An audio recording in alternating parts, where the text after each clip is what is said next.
Hi friends, welcome to Esmo Samayal. இன்னைக்கு நம்ம வீடியோல பார்க்க போற ரெசிபி கிராமப்புறங்கள்ல செய்யக்கூடிய ஒரு ஈஸியான சிம்பிள் ரெசிபி தாங்க பார்க்க போறோம்.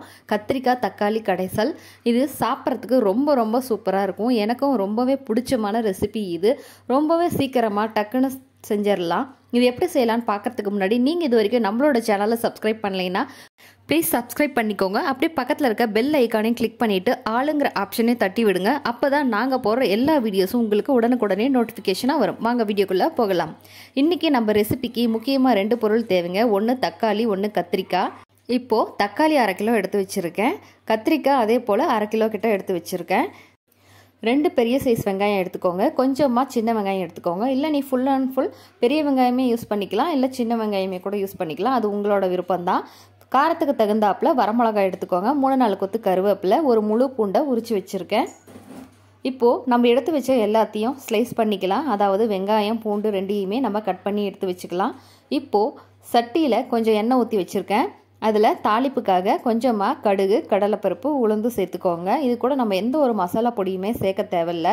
இப்போ கடுகு பொரிஞ்ச உடனே நம்ம எடுத்து வச்ச வரமிளகாயும் கூடவே கருவேப்பிலை கொத்தியும் சேர்த்து தாளிச்சிக்கலாம். இது ரெண்டும் நல்லா பொரிஞ்சு வந்துடட்டும். அது வரைக்கும் கொஞ்சம் வெயிட் பண்ணுங்க. சிம்லேயே இருக்கட்டும் அடுப்பு.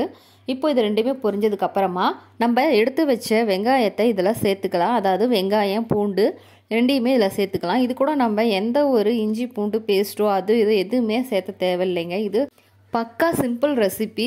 ரொம்ப டேஸ்ட்டாக இருக்கும். நீங்கள் கண்டிப்பாக ஒரு முறை உங்கள் வீட்டில் ட்ரை பண்ணி பாருங்கள்.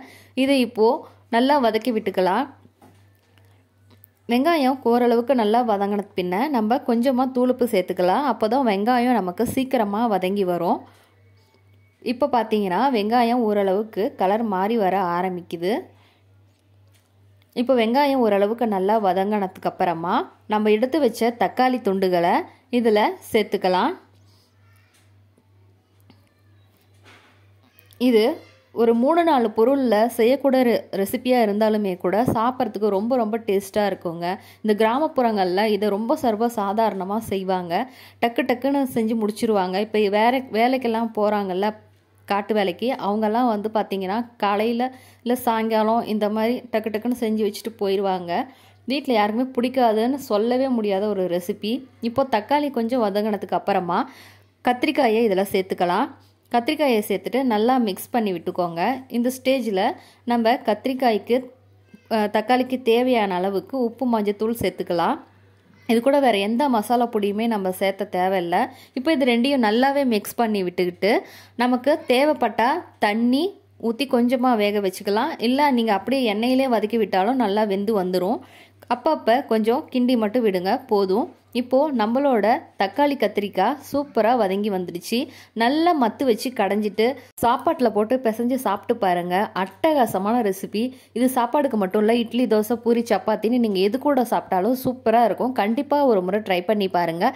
இந்த வீடியோ உங்களுக்கு பிடிச்சிருந்ததுன்னா லைக், ஷேர், சப்ஸ்கிரைப் பண்ணுங்கள். தேங்க்ஸ் ஃபார் வாட்சிங் மை வீடியோ.